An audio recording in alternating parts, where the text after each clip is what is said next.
बच्चों, आज के वीडियो में हम देखेंगे कि कोई संख्या 2 से, 3 से, 4 से, 5 से विभाजित हो रही है, नहीं हो रही, तो कैसे हम पहचाने कि वो 2 से विभाजित है या 3 से विभाजित है। बड़ी से बड़ी संख्या लेके हम इसको देखेंगे। तो अगर 2 से विभाजित है अगर कोई संख्या पूरी पूरी, तो उसके इकाई का अंक, ये हम पहले भी बता चुकी हूं, इकाई का अंक देखिए। केवल इकाई का अंक अगर 0 है, 2 है, 4 है, 6 है, 8 है, तो वो 2 से पूरी तरह से विभाजित होगी। यदि ऐसा नहीं है तो वो 2 से विभाजित नहीं होगी। जैसे अगर मैं लिख दूं 4, 3, 5, 2, 1, तो ये संख्या में इकाई का अंक देखिए कौन सा है, 1। ये 2 से विभाजित नहीं है, तो ये क्या होगा, ये जो है संख्या 2 से विभाजित नहीं है। लेकिन अगर हम यही लिख दें 4, 3, 5, 2, 8, तो ये संख्या 2 से विभाजित होगी। आप विभाजित करके देख सकते हैं। तो यहां पर अगर हम इसको विभाजित करके देखें, 2 से काट दीजिए, विभाजित कीजिए। 2 दूनी 4, 2 एकम 2, ठीक है। फिर 15 हो गया, 2 सत्ते 14, फिर 12, आपका ये इधर 1 बचा तो यहाँ 12 हो गया, 2 छंग 12 और 2 चौक 8। देखिए कट गई कि नहीं कट गई। तो आपने देखा कि कोई संख्या अगर विभाजित हो रही है 2 से, तो उसका इकाई का अंक अवश्य ही 0 होगा, या 2 होगा, या 4 होगा, या 6 होगा, या 8 होगा। तो इस तरीके से आप 2 से विभाज्यता को पहचान सकते हैं। 3 से विभाज्यता परीक्षण में जो संख्या है उसके अंकों को जोड़ लीजिए, और अगर वो 3 से विभाजित है तो संख्या तो 3 से विभाजित होगी, यानी अंकों का योगफल। जो संख्या है उसके अंकों का योगफल किससे होना चाहिए, 3 से विभाजित हो। ठीक है, तो 3 से विभाज्य है। जैसे कि आगे अगर हम एक कोई संख्या ऐसे ही लिख ले रहे हैं, 39498। अब देखिए यहां है ये 39,498। अब ये 3 से विभाजित है या नहीं, तो क्या करेंगे, इसको इनके अंकों को जोड़िए जरा। तो इनको अंकों को जोड़ेंगे तो 9 और 3 कितना हो गया, 12। 12 में 4 जोड़ेंगे 16, 16 में 9 जोड़ेंगे 25, 25 में 8 जोड़ेंगे आ गया 33। तो इनके अंकों को हम जोड़ लेंगे। कैसे जोड़ेंगे इनको, 3 प्लस 9 प्लस 4 प्लस 9 प्लस 8, और ये मिलकर हो रहा है 33। अब 33 देखिए क्या होता है, 33 3 से विभाजित है। 3 से कितनी बार में, 3 से 11 बार में 33 कट जाएगा। अब याद देखिए 33 से क्या करेंगे, अगर 3 से ऐसे करते हैं, 3 एकम 3, फिर आप ये 3 उतारेंगे और फिर एक बार और ले जाएंगे, तो ये आपका कट गया कि नहीं कट गया। तो इसका मतलब अगर संख्या 3 से विभाजित है तो उसके अंकों को जोड़ लीजिए, और वो अंकों का जोड़ने के बाद जो योगफल आ रहा है, अगर वो 3 से विभाजित हो रहा है, तो पूरी की पूरी संख्या, बड़ी से बड़ी संख्या भी 3 से विभाजित हो जाएगी। 4 से विभाज्यता के लिए क्या करते हैं, यदि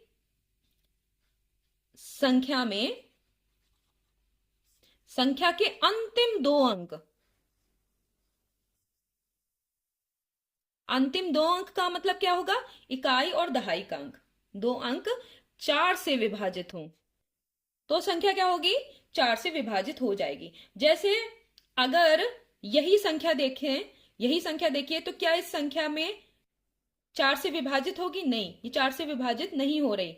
तो ये संख्या, ये देखिए अंतिम दो अंक 98, अगर यही संख्या देखते हैं 39498, तो इसके लास्ट के दो अंक क्या है, 98।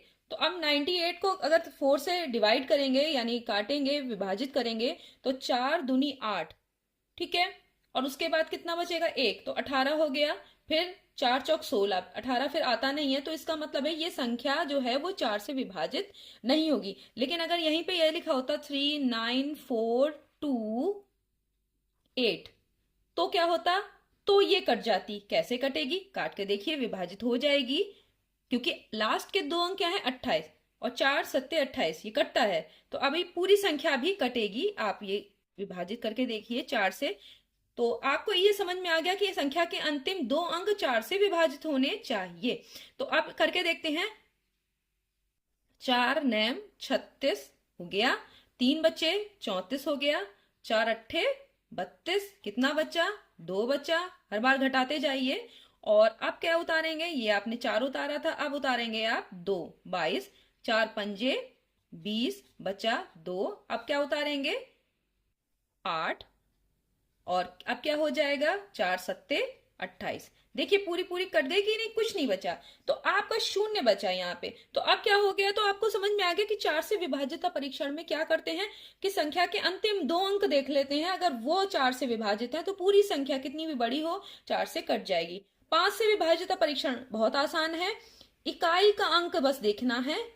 इकाई का अंक ये क्या होना चाहिए, या तो 0 हो और या फिर 5। तो अगर 0 अंत में आ रहा है या 5 आ रहा है तो वो 5 से कटेगी या विभाजित होगी। यहां पर देखिए ये कोई दोनों संख्याएं, ये वाली या ये वाली संख्याएं जो हैं वो 5 से विभाजित नहीं है। जिसके अंत में जैसे हमने लिखा 3 4 9 0, ये 5 से विभाजित हो जाएगी क्योंकि अंत में 0 आ रहा है। और या फिर आ जाए हम लिखें 7 4 5, तो ये इसके अंत में 5 आ रहा है, तो ये 5 से विभाजित है। 6 से विभाजितता का परीक्षण, तो कोई भी संख्या जो 2 से और 3 दोनों से विभाजित हो,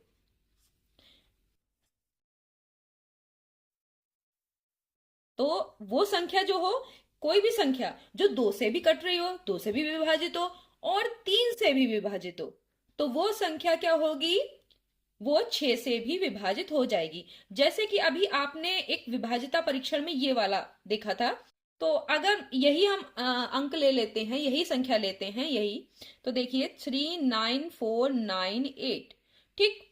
अब इसको देखिए, ये 2 से विभाजित हो रही है, क्यों, क्योंकि इसके अंत में 8 आ रहा है।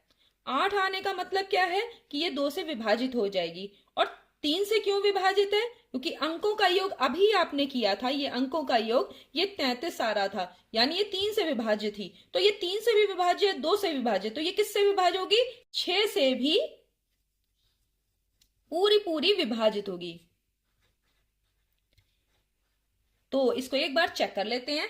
तो चलिए एक हम पेपर लेते हैं और उस पे इसको करके देखते हैं। ये था 39498। अब इसको किससे करना है, 6 से करके देख लेते हैं ताकि आपको ये श्योर हो जाए कि हाँ ऐसा ही होता है। तो 6 6 6 36, कितना बचेगा 3, घटाएंगे तो फिर आप 4 उतार लेंगे, ये तो आपको भाग पता होगा। फिर 6 पंजे 30, फिर बचा 4, यहां से कितना उतारा 9, 6 सत्ते 42, 6 अट्ठे 48, तो 48 तक चला जाएगा। फिर हम हटा देते हैं, एक बचेगा, घटाएंगे तो, और फिर 18 का ये हो जाएगा 18, 8 उतारने पर, तो 6 3 18। ये देखिए पूरा पूरा कट गया कि नहीं कट गया। तो इसका मतलब क्या हुआ कि 6 से विभाजितता में अगर कोई संख्या 2 और 3 दोनों से विभाजित है तो वो 6 से भी पूरी तरह विभाजित हो जाएगी। अभी आपने करके भी इसे देख लिया। 7 से विभाज्यता परीक्षण, अब एक कोई संख्या लेते हैं और फिर देखते हैं कि वो 7 से विभाजित है या नहीं। तो अभी एक मान लो कोई संख्या, ये हमने एक कोई संख्या ले ली, अब इसे हमें चेक करना है कि ये 7 से विभाजित है या नहीं। तो इसमें क्या करते हैं, इकाई के अंक का दुगना करते हैं और उसे बाकी की संख्या से घटाते हैं। तो यहाँ क्या करते हैं, हम इकाई का अंक जो भी है उसकी गुणा किससे करते हैं, 2 से, और क्या करते हैं, शेष जो संख्या बची, शेष संख्या इकाई के अंक के अलावा, उसमें से इकाई के अंक का दुगना घटा देते हैं, यानी इकाई का अंक गुणा 2। अब ये मैंने कैसे किया देखते हैं। तो देखिए इकाई का अंक था 1, अब 1 की 2 से गुणा करो तो आएगा 2, और उसे शेष संख्या 856 में से घटा दो। शेष संख्या यही तो है, तो देखिए शेष संख्या में से हमें से घटाना है। तो 856 में से 1 को 2 से गुणा करेंगे 2 ही आएगा, और इसमें से घटा देंगे तो कितना बचेगा 854। फिर से ऐसा ही करो। अब क्या करना है, फिर से, अभी बड़ी संख्या है, जब तक करते रहो जब तक कि आपको पता ना चल जाए, छोटी संख्या ना आ जाए थोड़ी। तो आप इसको क्या करो, फिर से करो। तो इकाई का अंक कितना है 4, अब की बार क्या करना है 4 का दुगना, और उसे शेष संख्या बची 85, ये देखिए इसमें से घटा देंगे। तो 85 में से हमें कितना घटाना है 8, 85 में से 8 घटाओगे तो आप कितना बचेगा तब आपका बचेगा 77। अब देखिए, अगर जब इस तरह से हमारी ये जो संख्या आ गई, वो संख्या या तो घटाने पर शून्य आ जाए, या फिर 7 का ही कोई गुणज हो, यानी 7 से विभाजित होने वाली संख्या हो। तो यहां पर 7 से विभाजित होने वाली संख्या आ रही है 77, क्योंकि 77 11 बार में 7 से कट जाएगा, विभाजित हो जाएगा। तो क्या है यहाँ पर, क्या होगा, तो ये 7 से विभाज्यता परीक्षण है कि जो भी इकाई के अंक का दुगना करते जाओ और शेष संख्या में से घटाते जाओ। अगर जो घटाने के बाद जो अंतर आ रहा है वो या तो शून्य हो या 7 का गुणज हो। गुणज का मतलब क्या होता है, जो 7 से कटने वाली संख्या, यानी 7 की गुणा में आए। तो देखिए 11 बार में ये कट रहा है ना, 7 से विभाजित हो जाए, ऐसी संख्या आ जाए, तो फिर ये 7 से विभाजित हो जाएगी, बड़ी से बड़ी संख्या। आपने इसको देख लिया, तो ये समझ में आया हमने कैसे किया ये। 8 से विभाज्यता परीक्षण, अगर संख्या के लास्ट के 3 अंक, अंत के 3 अंक कौन कौन से, इकाई, दहाई, सैकड़ा के अंक, ठीक है, ये अगर 8 से विभाजित हैं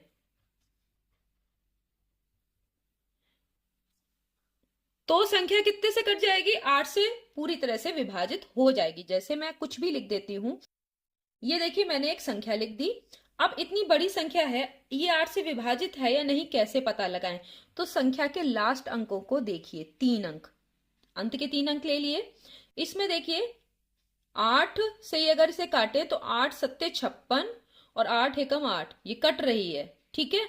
तो इसका मतलब है कि ये पूरी संख्या भी 8 से विभाजित होनी चाहिए। तो चलिए इसको करके देख लेते हैं। मैंने आपको बताया इसका परीक्षण कैसे किया जाता है, लेकिन हम इसे करके भी देख लेते हैं ताकि आपको कोई भी शंका ना रहे।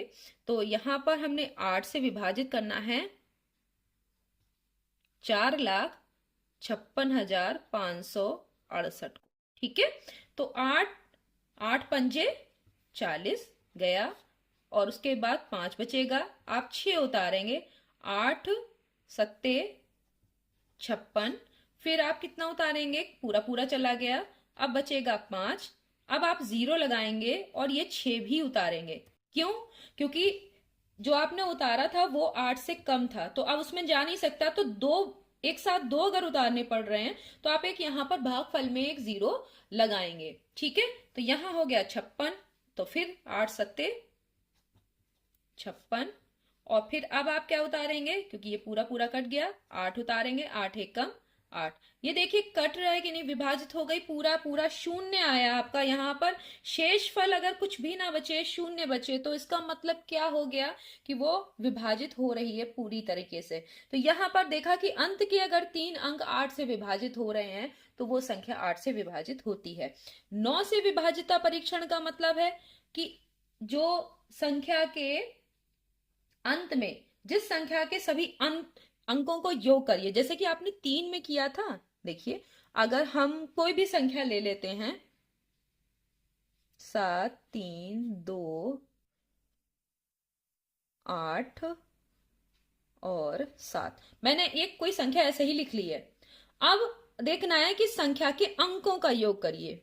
क्या करना है आपको, अंकों का योग। अंकों का योग करने पे 9 या 9 से विभाजित संख्या आ रही हो, अगर अंकों का योग करने पर, तो क्या होगा, अंकों का योग 9 हो या 9 से विभाजित संख्या, तो फिर क्या होगा, ये संख्या पूरी की पूरी 9 से कट जाएगी। तो चलिए अंकों का योग करते हैं। 7 + 3 + 2 + 8 + 7 करके देखिए। 7 3 10, 10 में 2 जोड़े 12, 12 और 8 20 हो गया, और 20 में 7 जोड़ा 27। अब देखिए ये 27 जो है वो 9 या 9 से विभाजित संख्या, तो ये 27, 9 तिया 27, 9 से ये विभाजित हो रही है, तो या तो अंकों का योग 9 आ जाए या 9 से विभाजित हो, ठीक है। तो इस तरीके से ये हो गया 9 से विभाजिता परीक्षण। तो ये वाली जो संख्या है वो क्या होगी, 9 से विभाजित हो जाएगी, क्योंकि यहाँ 27 जो है वो 9 से विभाजित हो रहा है। 10 से विभाजिता परीक्षण बहुत आसान है। इकाई का अंक क्या होना चाहिए, इकाई का अंक हो आपका 0। तो इकाई का अंक अगर शून्य होगा तो 10 से विभाजित हो जाएगी। अब 11 से विभाजितता परीक्षण में क्या होता है, 11 से विभाजितता में क्या करते हैं, संख्या लेते हैं। तो मान लीजिए हमने एक कोई संख्या ले ली 5, 2, 3, 1, 6, ऐसे कुछ भी संख्या ले ली हमने। अब हम ये देखेंगे कि क्या ये 11 से विभाजित है। तो देखिए संख्या के सम स्थान पर कौन कौन से अंक आ रहे हैं, उनको जोड़ लीजिए, अंकों का योग। तो सम स्थान पर अंकों का योग क्या है, सम स्थान पर यानी पहला, एक दूसरे स्थान पर और चौथे पर, तो ये सम स्थानों पर अंक हैं, इनको जोड़िए, 2 और 1 जोड़ लेंगे कितना आएगा, 3। फिर संख्या के विषम स्थान पर अंकों का योग, विषम स्थान पर अंकों का योग, ये भी करके देखिए। विषम स्थान पर अंकों का योग क्या है, 6, 3 और 5, ये विषम स्थान पर अंक हैं। देखिए पहले स्थान पे, फिर तीसरे, फिर पांचवें पे, तो इनको जोड़िए, तो 6, 3, 9, 9, 5, 14। अब विषम स्थानों पर इन अंकों का योग और सम स्थान पर अंकों का योग को घटा दीजिए। तो घटाने पे क्या होगा, इन दोनों को घटाएंगे तो 14 में से आप 3 घटाएंगे। देखिए विषम स्थान पे अंकों का योग ये आया और सम स्थान पे अंकों का योग ये आ रहा है, तो दोनों को घटा देंगे तो 14 माइनस 3 बराबर कितना हो जाएगा, 11। तो अभी देख रहे हैं कि विभाजिता परीक्षण में क्या होगा, अगर घटाने पर या तो शून्य आए और या तो फिर 11 हो, तो क्या होगा, या तो शून्य आता घटाने पर, और या फिर क्या हो, 11 हो या 11 का कोई भी गुणा जा रहा है, यानी 11 से कटने वाली संख्या कोई भी आ रही है, तो इसका मतलब है कि वो 11 से पूरी विभाजित हो जाएगी। तो यहाँ पे देखिए 11 आ रहा है, तो इसका मतलब है कि ये संख्या 11 से विभाजित होगी। तो चलिए अगर आप इसको एक बार करके भी देख लेते कि क्या ये वास्तव में 11 से विभाजित हो रही है, जो परीक्षण हमने किया है वो सही है कि नहीं। तो चलिए हम इसे 11 से विभाजित करके भी देखते हैं। 11 चौक 44 इतना जाएगा, फिर उसमें से घटाइए तो यहां बचेगा 8 केवल, और उसके बाद हम आप क्या करेंगे, 3 उतार लेंगे, फिर 11 सते 77 तक जाएगा, इसमें से 13, 6 बचेगा। उसके बाद फिर हम यहां पर 1 उतार लेंगे, 11 पंजे 55, और उसके बाद क्या होगा, इधर से 1 हासिल लिया तो यहां बचेगा 6, और फिर हम ये उतार लेंगे 6, 11 छंग 66। ये देखिए पूरा विभाजित हो गया, शून्य बचा। इसका मतलब क्या है कि ये 11 का परीक्षण सही है। 11 का परीक्षण में क्या करते हैं, आपको फिर से देख लीजिए, जो संख्या के सम स्थान है उनके अंकों को जोड़िए, विषम स्थान के अंकों को जोड़ लीजिए और घटा दीजिए। घटाने पर या तो शून्य आए या 11 या 11 का कोई गुणज जाए। गुणज का मतलब 11, 22, 33, 55, 77, ठीक है। तो 11 से कटने वाली संख्या अगर ऐसा आता है तो वो संख्या पूरी की पूरी 11 से कट जाएगी। तो आपको पता चला कि किस तरीके से हम 2 से लेकर 11 तक की संख्याओं के विभाजिता परीक्षण के आधार पर ये जान सकते हैं कि कौन सी संख्या 9 से कट रही है, 11 से कट रही है। तो ये हमें बहुत ही आसानी देता है जब भी हम सवाल करते हैं समस्याओं को सुलझाने में। आज के लिए इतना ही, नेक्स्ट वीडियो में हम फिर मिलेंगे, तब तक के लिए धन्यवाद।